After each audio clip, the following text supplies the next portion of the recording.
Hi, everybody. I welcome to our um, shared uh, seminar today. I'm Vicki Bunge, and I'm a professor here in the School of Nursing and the director for the Capacity Research Center.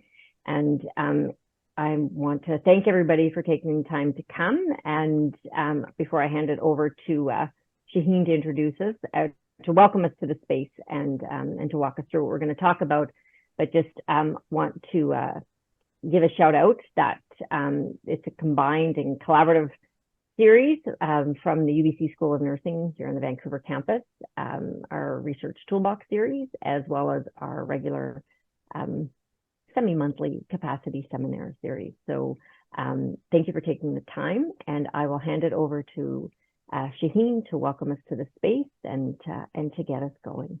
Over to you, Shaheen. Great. Thank you so much, Vicki. So before we dig in today into our conversations, we'd just like to acknowledge the land that we are situated upon here in British Columbia. So we'd like to respectfully acknowledge the traditional and the ancestral and unceded territory of the Musqueam, and acknowledge that we do conduct and live and work and facilitate research activities across these traditional unceded territories of the Squamish and Tsleil-Waututh people. And we'd like to invite those of you here today, just to acknowledge the lands that you are all coming from today, and reflect, on how we are connecting with these lands, while also just really understanding how we have opportunities to be stewards of these lands and waters, and how we can actually act upon how we impact changes that are constantly occurring, and thereby impact the health of populations locally and globally. So thank you all so much just for being here in this next hour, and just taking the time today to just connect with our conversation. We also, as I just want to echo what Vicki said, just to thank the UBC School of Nursing and Capacity, the Center for Research and Community Engagement and Gender Equity, for just providing this space for this type of scholarly thinking and discussion. And thank you all for those behind the scenes and behind the screens, for doing this work. There is a lot of organization that comes in doing this. So thank you so much just for getting all the technical work that needs to be done to bring us all together. So my name is Shaheen Qasim. I'm a postdoctoral research fellow at Capacity, and I'm joined today by Vicki Bunge, who is not only my supervisor, but also a collaborator and a friend in this shared goal of ours of engaging in this topic of research grant navigation, which I think really is a constant and just this ever-present item that we discuss within our, frequent postdoc meetings that we have together. So we endearingly and just kind of intentionally titled our presentation today, the A to Z's and beyond, to just kind of look at, some of these temporal processes and iterative processes of navigating, a research grant. And then of course, we'll open it up all to all of you who have come today, who in attendance, to just continue on, the conversation and the discussion, and perhaps even share, some of the processes that you use in your research grant work. So our sort of when we were planning this presentation, we had these two overarching goals today. So our first one, of course, is to look at preparing for a grant submission. And the second one is to look at, managing these processes when you are indeed leading a successful grant. So today what we'll do is we'll start with this need for prepping and managing strategies that kind of lead to engaging with a call for proposals. And then we'll dig into, what just really happens after getting the news of the grant submission, of either being successful or not. And then, focus in and drill down into the management aspect of holding a grant. And I'll just kind of preface our chat today, with how these processes are all very iterative, as I mentioned before, meaning, my approach involves, going back and forth between, planning and managing and engaging, and it's kind of this braiding aspect of managing a grant. But for the purpose of articulation here today, these sort of areas of involvement, we've made it seem linear, but it really is not linear at all, but rather it's this complex sort of piecing together and re-piecing together of your area of research. And I'll also just kind of preface that, these processes and strategies that we describe today, sort of come from my experience as a postdoc, and as well as supported by the expertise of Vicky's years of dynamic, experiences and approaches to grant work. So, so this first stage of navigating a research grant for me has just really involved mapping out and planning for the upcoming work of engaging with these calls for grant proposals.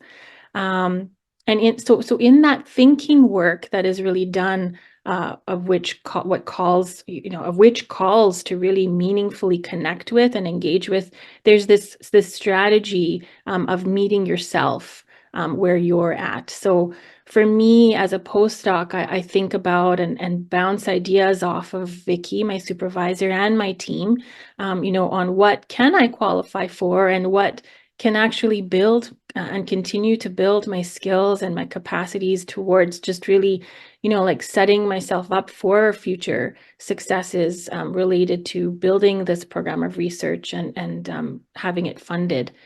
So I've kind of learned along the way that, there are salary awards and there are operational awards.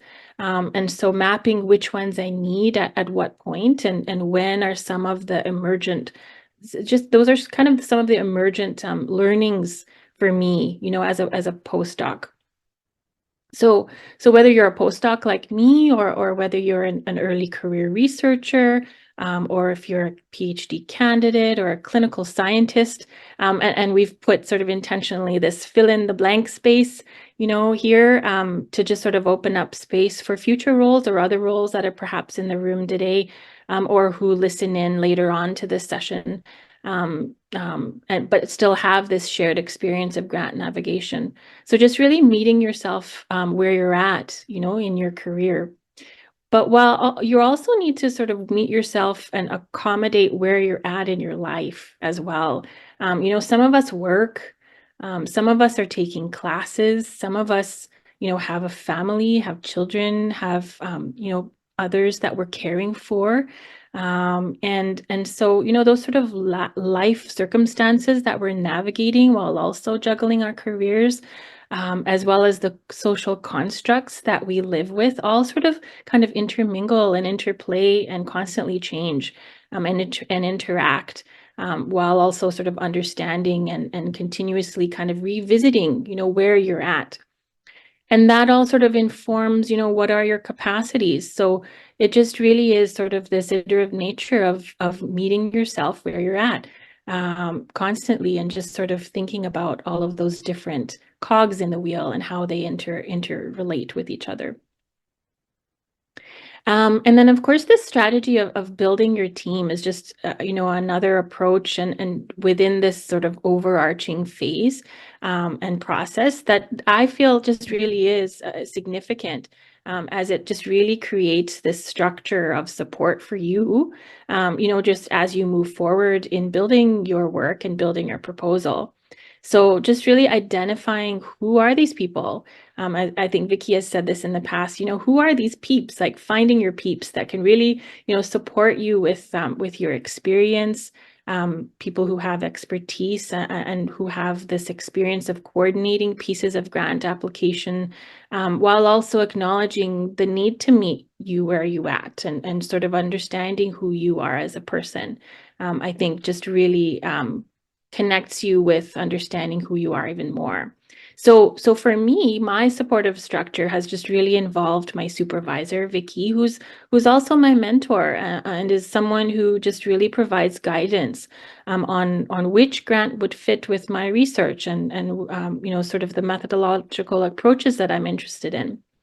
So your mentor is essentially someone with lots of experience and has paved and sort of navigated their own pathway and has this sort of shared understanding of what it means to be a mentor and understands this complexity of grant crafting. So my team has also involved Capacity as a research center where we have this phenomenal program manager, Patricia Tate, who has provided just a lot of knowledge and practical support for me when it comes to things like budgeting or alignment of priorities or just the language that's needed and the nuanced language that's needed within different calls for proposal when you're crafting your grant. And then we have, institutions, I think most institutions have them, but I've, met and connected with Marilee Hughes, who's just been a real amazing part of my team as well. And she's our grant facilitator at School of Nursing and provides, this support related to resources and just navigation institutionally. So that's sort of been, a real incredible piece of my team. For me, it's also been community collaborators who have also been part of my team, and that sort of falls into alignment with just the community-based approaches that I take to my research. So this community collaborator piece just sort of brings this additional set of expertise that just comes from their own sort of lived experiences and work experiences that sort of fit and align with these shared goals that we have of our research project. So as you're building your team, you're also mapping out these funders, like SSHRC or just for example, SSHRC or CIHR or Michael Smith, for example, and so how their priorities sort of align with your work. And so this includes, like I said before, just learning what is their language that they use and what words that they use to describe their processes and why they use those types of language codes, I guess you could say, or discourses. But it also includes, what they are asking for, and some of them ask for, letters of intent, whereas others ask for letters of support. So looking at which ones need those types of additional types of supportive texts from which text members, and just sort of mapping that out. When you're writing some of these, letters of intent or supportive letters, then I find co-writing really helps, especially with community collaborators. So there's this sort of this alignment that happens and continuous discussion and flow of communication that happens within your team. And then during this mapping phase, you're also refining and just really understanding your project even more. So within all these phases, there's this constant clarifying and defining and redefining of your project and the variables that you're using within your research, which really leads to just this enhanced understanding, of your knowledge users even, who is actually going to be impacted by this work that you're doing, because it's all really going to be coming into your writing anyway. So mapping all of this out in ahead of time just really helps to tighten the clarity of what you want to do in your research. And then, of course, there's this idea of the budget. I think that's sort of just the area that I've done a lot of learning on, I have to share. And just, thinking about, what are these tangible things that you're going to need that are attached to cost? And what does it mean? And what do you need? And so sometimes it's like a given, like, yeah, I know what I'm going to need. But when you actually sit down and think about it, there are these new things that come up that, oh, I'm going to need to actually think about, honoraria or venues or, where am I going to hold these meetings? And so I think just sort of writing them out and mapping it out just really helps. My whiteboard is my friend. Some people have whiteboards, and I know Vicky has a chalkboard. And so just anywhere that you can just sort of write it out, I think really really does help.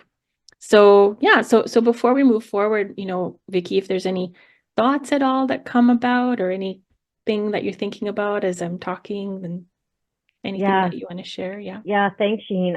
All of this is so helpful, and I just wanted to add in, just so everybody knows, Shaheen and I go back and forth like this all the time. So this will look like this, and how we kind of do this.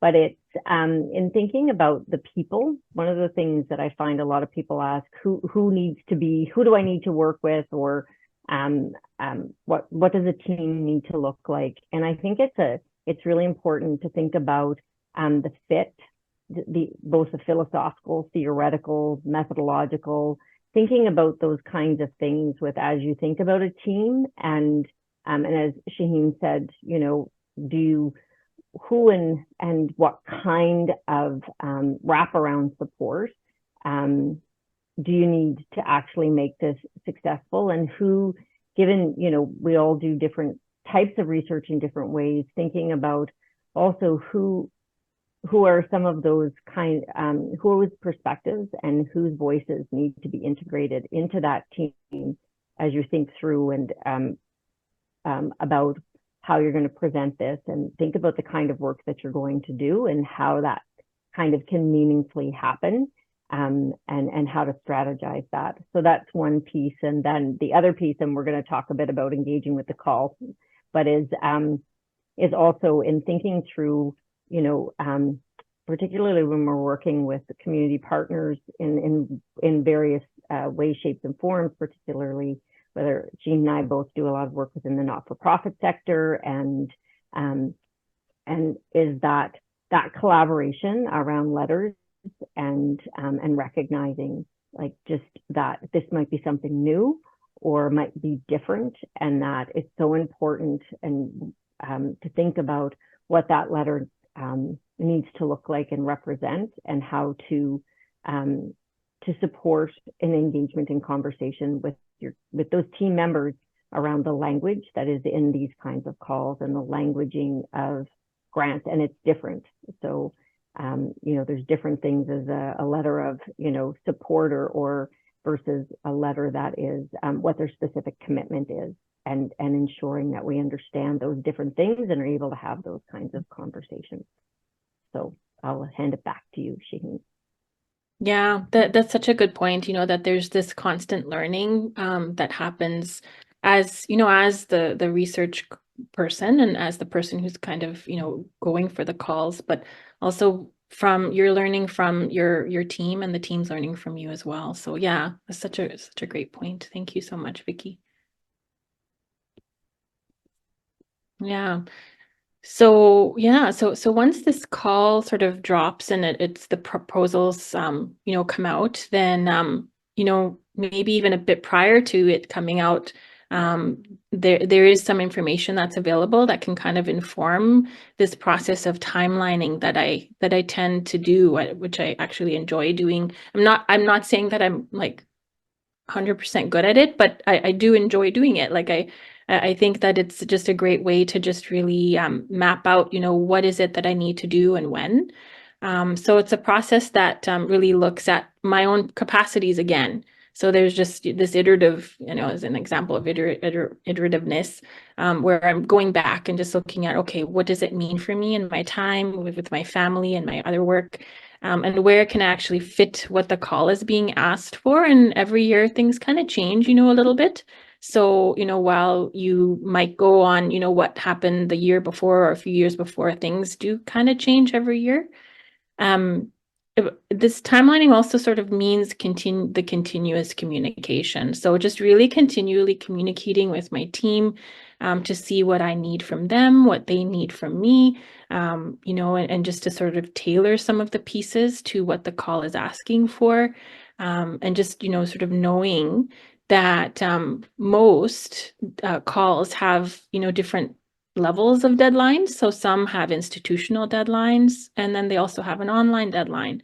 So knowing, what those deadlines are, knowing what the letter of intent is asking for, and what that deadline is about, and and knowing if you need a letter of support from your collaborator. And just like what Vicky was talking about, that, that communication is really important, because you're not just, working with your own timelining, you're working with other people's times as well. And knowing that, they have, especially when we're working within the nonprofit sector, they are also very crunched for time. And while they have this passion and desire to work with you, they also have, constraining deadlines as well that they need to work within. So I think that's, it's really important to strategize and jointly strategize, I think, around. And then there's, of course, there's the writing. That's sort of a given that there is going to be, lots of writing that's happening.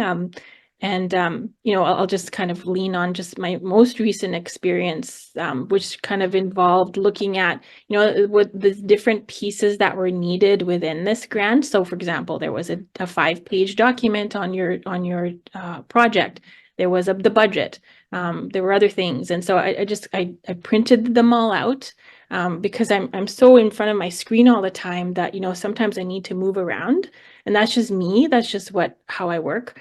And so I printed them all out. I actually taped them all. It would look like a science project, but I taped them all up, on my wall, so that when I would walk by, and when other people would walk by, you could see, what my deadlines were and what my due dates were, how many pages were needed, what the word limitations were, what the character limitations were, and knowing that I needed to work within that.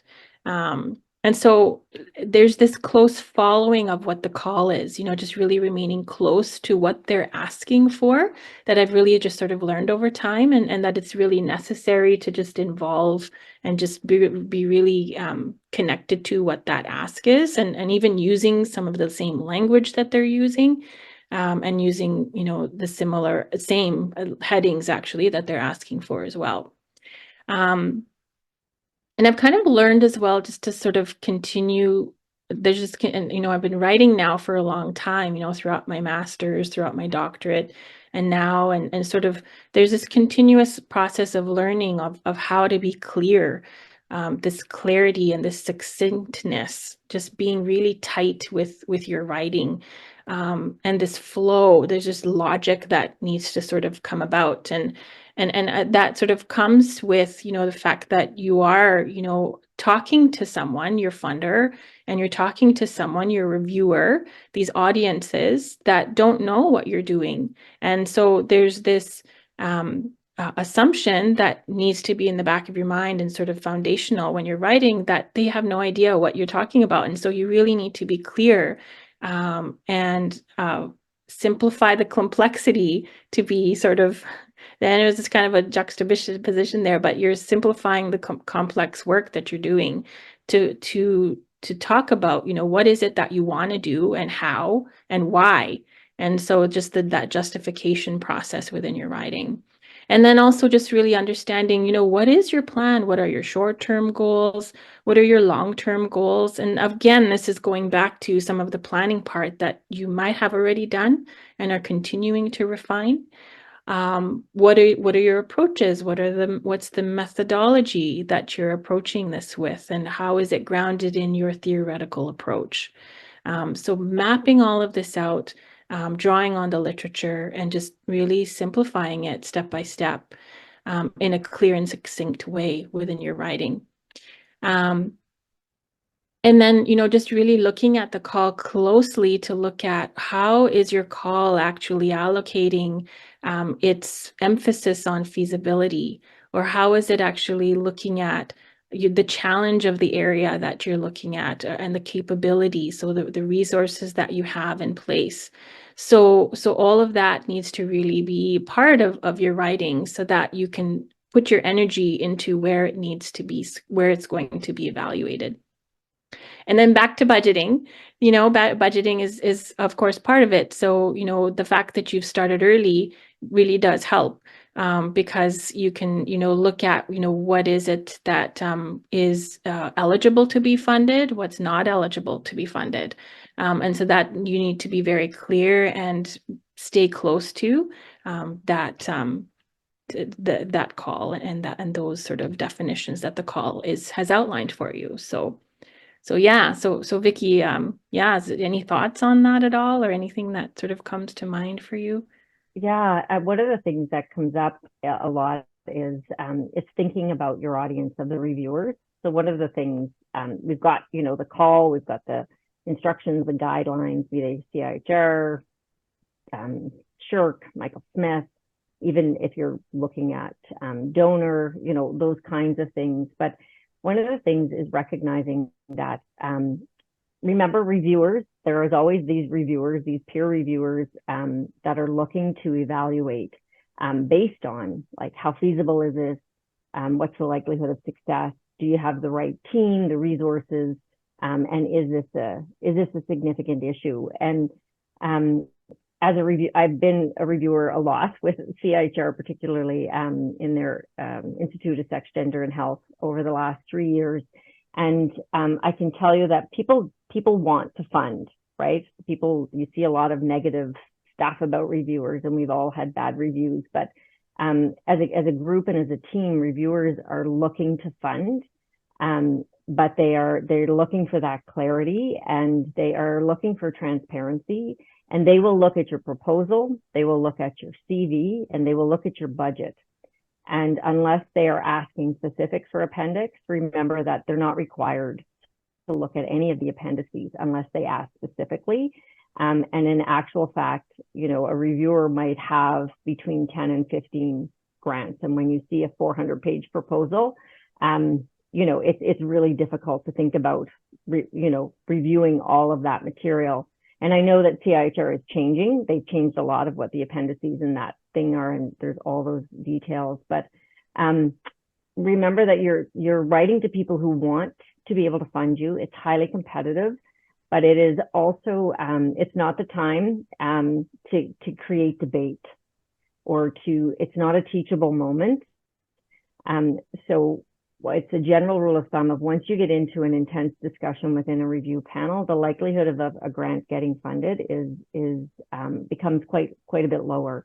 And even though there might be people, so for example, I might be reviewing something that's specifically a qualitative approach. That doesn't guarantee that every reviewer at that grant will have qualitative expertise. They might have some working knowledge, but not expertise. But if I'm having to explain and iterate what's happening and why people are making the decisions that they make within their grant, and I know that there is a vote that some people are going to say, well, it's not clear enough.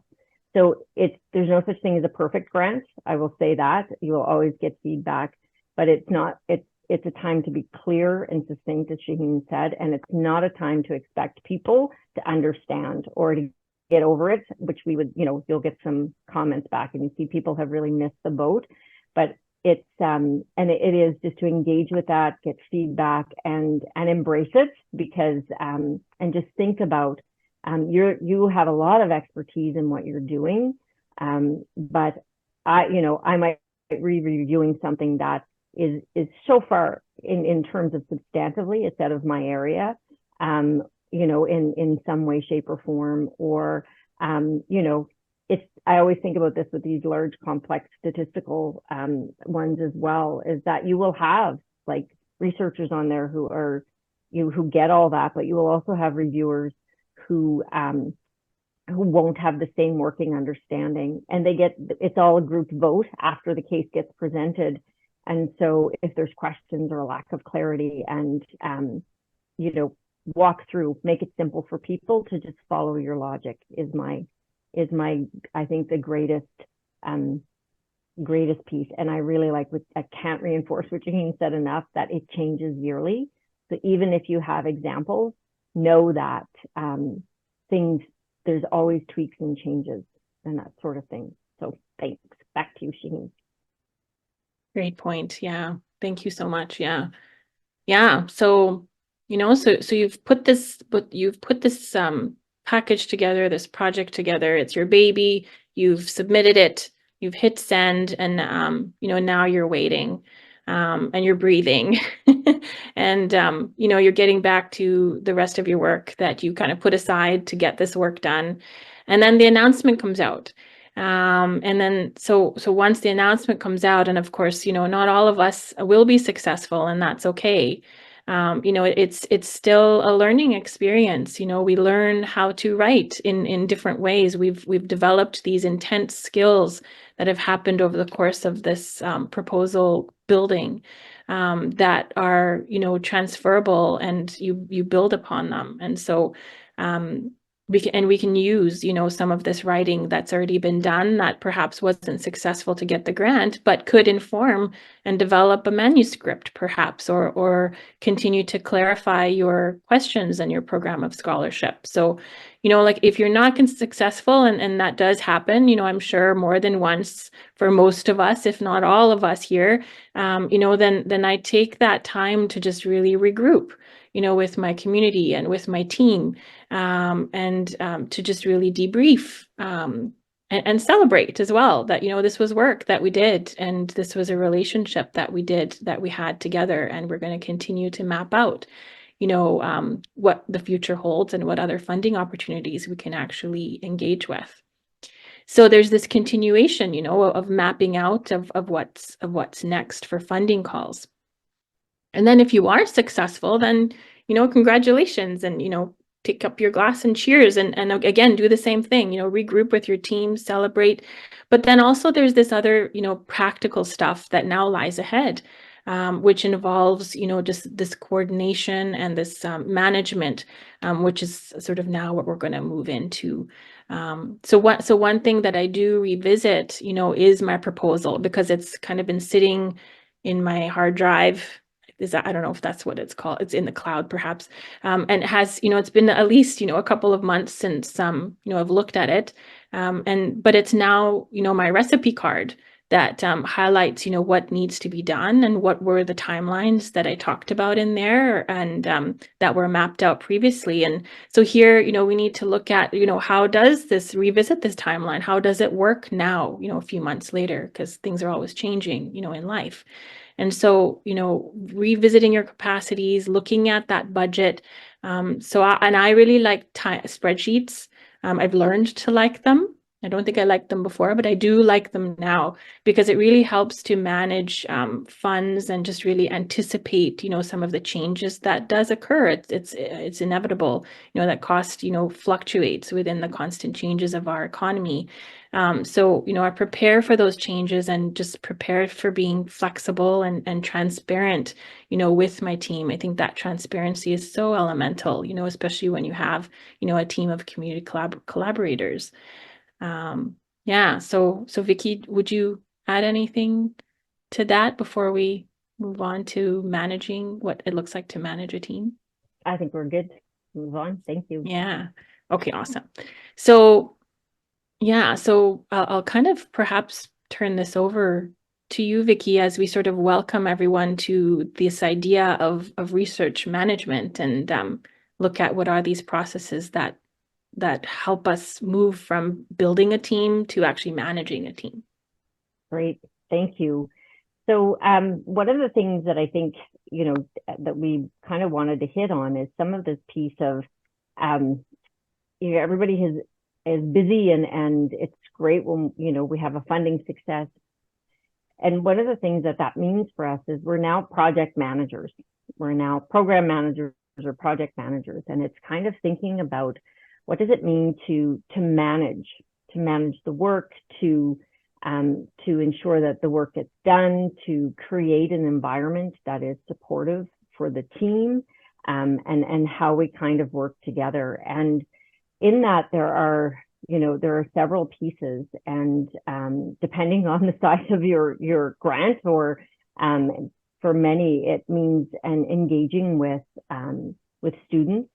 A lot of our funding, we look to support students and engage with students, with research coordinators or project managers, depending on how you've constructed the kind of the leadership team within the sort of administrative and leadership of a grant, and thinking about other staff such as research assistants. And so it really is, it's important to kind of think these things through in terms of how how you're going to, go from now the money's dropped, now what do I do? And how do I ensure that we've got the right people in the right space doing the right things to kind of move things along, recognizing, as Shahina said, it's all iterative and we will go back and forth and those kinds of things.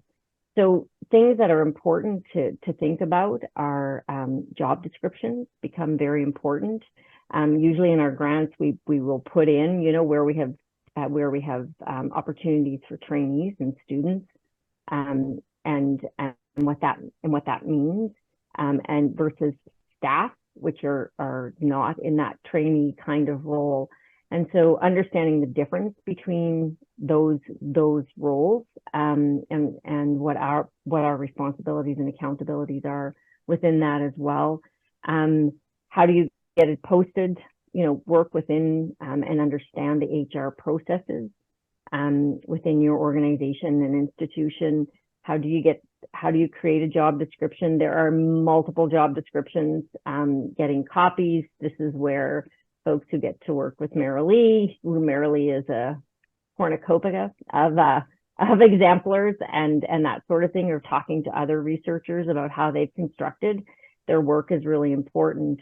And thinking about also hiring, how do you hire? What are the processes for hiring?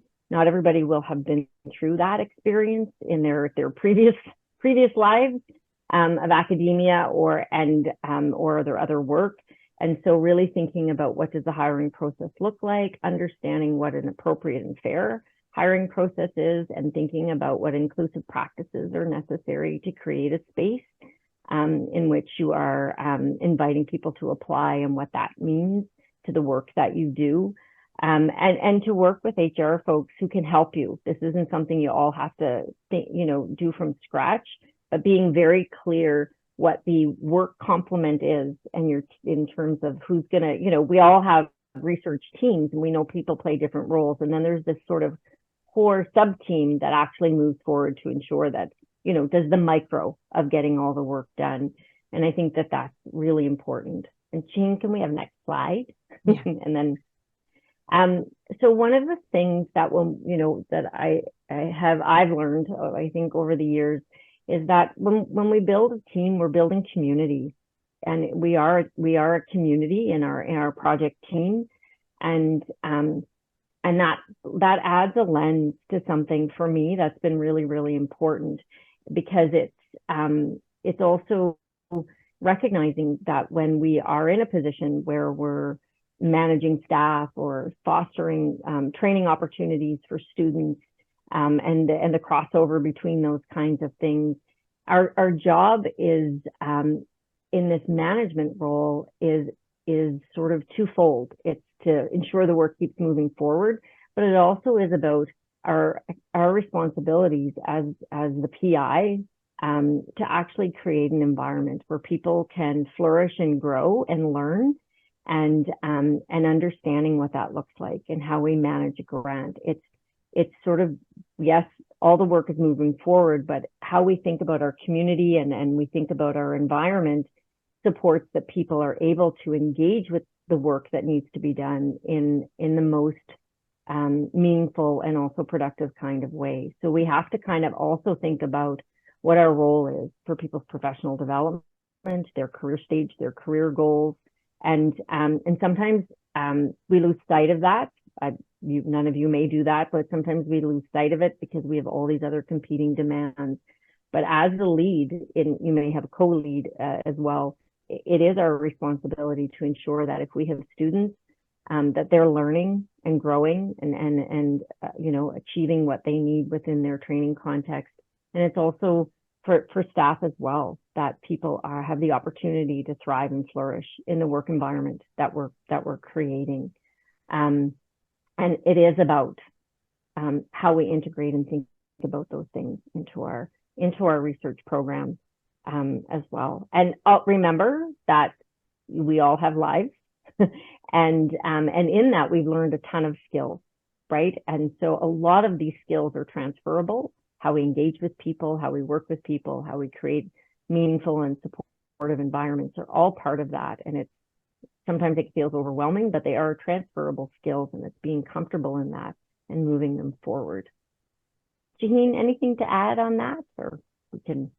Oh, I just get goosebumps about it. You know, when you talk about this, I don't think it's talked about enough, you know, when it comes to, you know, when you're building this team within a research context and you're managing a team, this is a community that, and I love that you bring that piece into this. And I think that, you know, there's this thread of relational ethics and relationship building that, you know, can't be forgotten, I think. Like I think it just constantly needs to be there. So yeah, so I really appreciate that being brought into this conversation. Great, thank you. Let's go to our next slide. So in our last kind of thing, and then we'll open it into conversations, it's this, you know, one of the things that happens is we're sort of, or two of the things that to touch base on is, and Shaheen talked about this a little bit before, is as a grant is unfolding, there will be hidden costs, there will be ups and downs, there will be challenges, there will be great successes, and they're all, just know that they are all part of the process. They are, you know, we're all working with people, and we're working in complex settings and complex systems where people have lots of things going on, and we're working often in broken systems if we think about sort of our health and social care systems and that sort of thing. So things will crop up in many different ways, and it's having, when you have that team, you can come back and talk those things through about what do we do with things that are cropping up and popping up. And we're not going to get into what happens when the team is completely, you know, it's not working for everybody, and how do you manage that. That's a whole other separate seminar. But the other piece that we just wanted to touch on is that one of the things that happens is we've got the grant, we're running this grant, we're in it, we've got things going, but we're always thinking as well about our next grant, or maybe we have multiple grants, and or we're trying to figure out this balance. And this is where, you know, thinking about that planning is so important, you know, in terms of your sequential, like what's your first step, you know, especially when you're starting as more of a early career, you know, what's your first, well, for everybody, but what's your first step, and what are the incremental pieces? There's a lot of buzz, you know, we need to get as much funding as possible, which was the buzz when I was starting, and then you just end up, for me, you might be much better at this than I am, but you end up not fully engaged with the data, with the material that you've collected, which then you're just rushing from one to the other, and then you're left with some of the ethical quandaries of not giving full attention to the data that you've collected. So I just give that as a word of caution. But it's, you'll never have enough money. That is like rule number one. And you'll always be thinking about the next piece. But part of this is you know, knowing when's your next step to apply for funding for the next step, and how you have to be thinking about that while you're still in the moment. Because, you know, as one grant is wrapping up, or you're getting close, another one is ideally is in review, or it may be secured if you know, hopefully that as you're going into the process, you're starting to see the other questions that need to be asked, or you've got a vision maybe of, you know, 10 different research projects, and you've already got sequential, and it's just kind of figuring out how to attend to what you're doing, but also thinking about that next grant. And one of the things that and that I find very helpful in that is, so CIHR makes it really easy because they cut 23% off your budget right away. So, even what you proposed, you have to put in the most accurate budget, but even what you proposed, you know, it may not be fully attainable. So even in that process of when you're thinking of a grant and you're writing, it's attending to what are some of the other pieces, you know, being realistic of what I can do in one grant, and what are some other sources of funding for these other pieces, what is sequential, and then also being flexible to say things pop up in your, as you're working in a particular project, that new questions get asked, and figuring out the timing. So it's, you know, sometimes it can feel like a hamster wheel, but it doesn't have to be that. It's actually being thoughtful and considerate and sequential. And when that thoughtfulness and sequential kind of way is actually there, it shows up in the grant applications. It shows up for the reviewers. The reviewers can follow the logic. Becomes easy to write a paragraph on the summary of your progress and how this builds within your program of research. So keeping track of those things, and trying not to do it all at once, but being sequential in how you do things and how they relate to one another. And just that's a lifelong work in progress. And the other last thing, and then I'll check with Shaheen and then go to questions, is that, Shaheen mentioned, the Capacity Research Center has, has a Patricia Tate, has a Phoebe Long, these incredibly experienced project managers, grants facilitators, and that is something that's come over the decades, right? Of building that into having people like that as being part of the team with that skill set, who also are incredibly experienced in actually running teams and functioning with teams and HR issues and all those kinds of things. That is something to keep in your mind as you're building a program of research. What kind of leadership, administrative leadership team that is something you're looking to build over time, and where your vision is, depending on what your program of research is, but how do you think about and grow into those roles? And because you have to be ready for them as well. If you're not, and they're both online and they can tell you, if you're not ready for them, then they're playing catch up with you all the time. So it's how do you grow and think about, that's not necessarily a starting place, but how do you grow to have a program of research where that kind of administrative leadership is embedded and funded within it is a whole separate kind of seminar. But I know we could spend hours. There's millions of little pieces here to talk about, but we just wanted to hit the highlights. And Shaheen, do you have any last thoughts? And then we'll kind of open it up to questions. Yeah, no, I think I have many thoughts. My brain's popcorning as you're speaking. And I think it's just, I'm going to have to listen back to it again as well, just because this is all sort of, I'm navigating new territory, yet also understanding where I'm at, so I think you've hit on some really great points. But yeah, I think maybe what we can do is perhaps open it up and see what everyone else is thinking and wants to share, and then we can move forward. So I guess what I'll do is I'll stop sharing so we can see everyone. Yeah. Thanks, Vicki. Okay.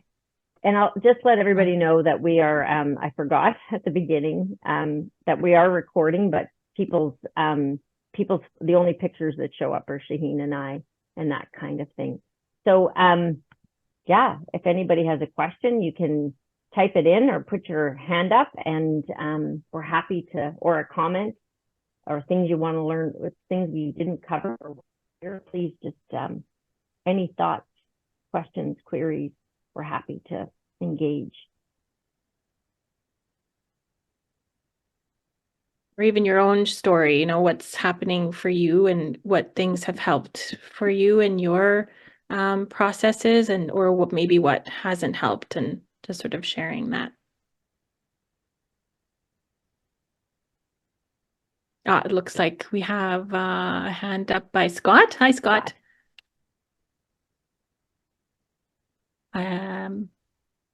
Oh, sorry, I can't hear you. There we go. Now there we I'm go. good. There we go. Hi. There's always one a day of those. Thanks so much for your presentation. I have a comment and then a question. So the comment is around the community of building your team. I really like that. I've never heard that analogy before. As someone who played sports, it really resonates with me. And the cohesiveness and trying to achieve something together. So I just wanted to comment on that. I think that's a really, really great analogy. I have heard varying points of views on everything being a new assistant professor here. But one of the things that seems to come up is, and it's been touched on a little bit, but just having an overall plan and subsequently building. Some people talk about having like very short-term goals and plans and focusing on grants within like a year to kind of 3 years. Some talk about having a longer term plan in terms of like a 5 year. And I'm just wondering, I know there's no like secret recipe for everyone, but I don't know, I guess just advice at this point about thinking about it. Because like for instance, CHR has a new investigator grant that just came out, but there's also a sick kids grant. And if you get you can only hold one of those, but you can only apply to the sick kids 2 times as an early career researcher. So it's like there's lots of strategy involved in it. I guess is the point I'm trying to pull out from this. And I'm just looking for advice at this point. Easy questions. No, I'm kidding. Yeah, it is. Yeah, it is kind of the challenge of like, what do you do? Where do you start? And what do you do with these restrictions that get put on you, particularly as an early career scholar of, okay, you have to fit in this box or fit in that box. And what I have found and very, very helpful is kind of is workshopping it. Get some folks together and talk it through in some ways, and then just looking at what each of those calls are, right? Looking at all the calls as one of the things. So one of the things that Shaheen and I have done and we do is like, we'll look at what's coming up over the next year that we know about, and where do these things fit in kind of, and we go through this together. So and Shaheen, I'm talking for you, I'm sorry. I feel like but I think, Scott, is in your specific case, it's like where, it's also that piece about sometimes you can apply for more than one and you can refuse one and hold the other and those kinds of things. And it's just a matter of, I think, having some really good one-on-one mentorship around, let's look at your CV, let's look at what you have going on, let's look at where you're at, let's look at where you're situated, like who are you most likely to have is there somebody that you're most likely to have this greater success with? Like all of those things come into those kinds of things. And this question of 1 year, 3 years, it really, really does depend. But if it's my first grant, my first ever independent grant, my approach was, getting a grant that was a year. So for example, in my situation, it was like at the time we had these great knowledge synthesis grants, which were like $100,000. And it was just such a perfect place for me to start, because I was looking for, what is the state of evidence around some of the substantive stuff that I was working with. And a year is manageable and doable. And it allowed me to kind of plan into those longer, like 3-year or 5-year kinds of things. And I think it's really hard, people expect we're coming in as, new, new assistant professors, or we're just finishing our PhD or whatever, like, what's your 5-year plan? It's difficult, right? It's because there's all this getting comfortable with the new, but I think having like a 1 to 3 year kind of thing, like, and, so I tend to think about logistically like a solid 1 year place, like what is that first grant and that kind of thing, because then it builds success. And that's the other piece, is if we, funding track records and grant success comes through sort of a track record of success. And so it's kind of like being comfortable with what you're asking for, being clear, and then being incremental. So having some smaller grants for a shorter period of time allows you to give a bit of that foundation. And as for the other question of which of those two, I think we should have a one-on-one to kind of talk those through. And I know we're looking to find time, but because it really will depend on which one's going to match you the best and that kind of thing. Thanks for that. Yeah, hearing you speak, it's I'll definitely send you a follow-up email after this is over. Yeah, and this, I think, Shaheen, this is what you're talking about, like having people you can connect with. Like we've, it's and it's different, right? Everybody's different and everybody comes in different places, and there's a lot of comparison between, you know, this individual or that individual, and you kind of just got to put all that away. That noise, it's just noise, right? As that, you know, we often only hear success because we don't celebrate when we're not successful. We don't celebrate, you know, so, you know, there's so much happening for everybody. I think it's also important to think of like, where are you, what's best, and how does this work within your team, and where incrementally build. Shaheen, anything to add to that? Thanks for the question, Scott.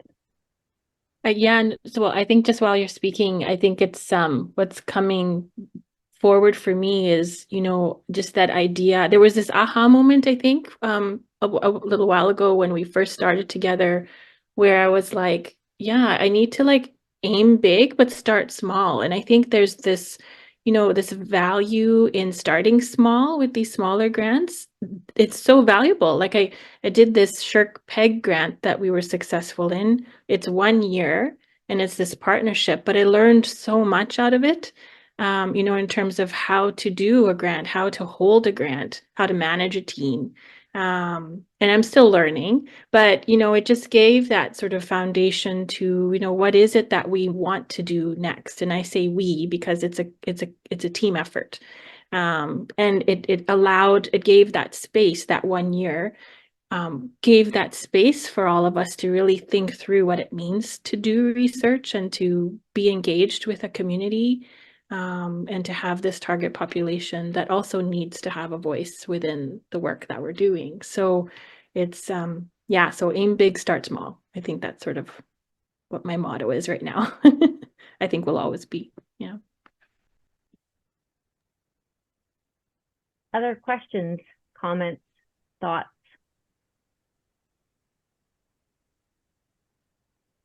Get sample budgets is a big one. Those ones are, I find, often we'll see it in a reviewer. You can see those kinds of things. Alicia, please go ahead. Hi, thanks. So my question is really specific to me, but I started an assistant professor position last July, but I have not yet completed my dissertation for my PhD. And so it's been a lot teaching, and also I feel like my early career researcher clock is ticking, and so, but I'm still kind of figuring out what my next steps will be as I'm just finishing up writing my dissertation. So I don't really know what my question is, but in terms of like early career, I've just this past year, I just decided, no, I need to focus on my dissertation. That was the advice from my supervisors, just get it done. And then, but I'm still like really anxious about my time, the clock. So I don't know if you have any insight for me about my anxiety or any feedback. The clock, the proverbial clock. It's very real. So I feel your angst, and I think your supervisors are bang on you know, but the other thing is that one of the things that we have an opportunity to, and we forget about this, is that when we are writing grants and we're writing to our individual case, we have the opportunity to talk about our progress and our, I don't like the word productivity, but that is the language of a lot of things. And speak to the fact that, you know, if you're in a faculty appointment before you finished your PhD, there's recognition of that. So in terms of that early career. So for example, if you, as a review panel, we sit and look at, you know, we get really strict guidance and guidelines around how to consider people within their unique context, right? Not you know, it's not same. It's actually, what is the context? And so while there is that angst in that kind of thing, you will have the opportunity to illustrate where and how that you know, those things kind of come together for you.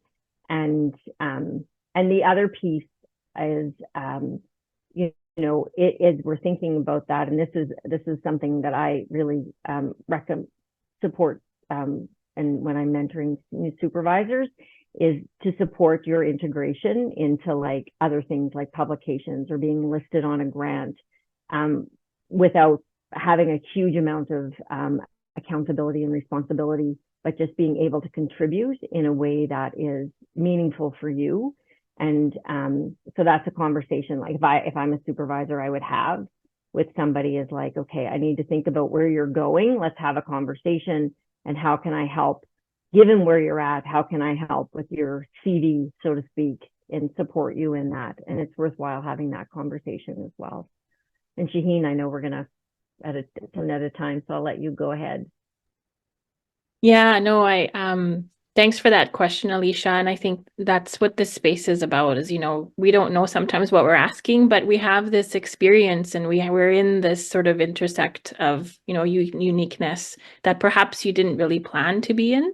And, and that happens, it really does happen. And so I think really talking about it to who your supports are, including your mentor. I think talking it through, writing it through, for me, I enjoy writing just to sort of understand my thoughts. And that whole piece of timelining, even, time is just, I think they have conferences about time. It's time is it can be, something that we are contending with, but there's also these spaces as well that you can use it to your advantage. So, what are the strengths in where you're at right now? What are your capacities right now that you can leverage, and what are you learning? So I think that really helps my anxiety sometimes, is just looking at what is it that I'm doing that's really helping me and helping my team and helping this work. Often we think about what's not going right rather than what is going well. Yeah, thanks, Shaheen. And I just want to open that, Shaheen and I are happy to talk.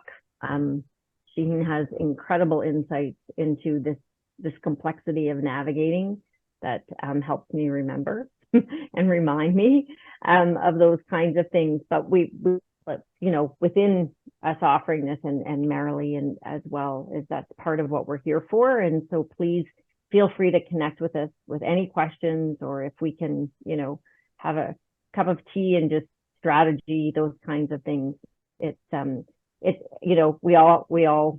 We're all in this together, right? We're all grappling with this, and we're all doing work that, that we want to make a contribution. And so, think of it as another community kind of thing. And yeah, I know we're out of time, so just thank you so much for coming. We recorded and it will be available. And huge thanks, Marilee and Patricia, for coordinating all this, and Shaheen for being the great lead and visionary to put this kind of thing together, which was really a great opportunity. So it's good to see you all. And so please reach out if you have any questions, and good luck. Thanks, everyone.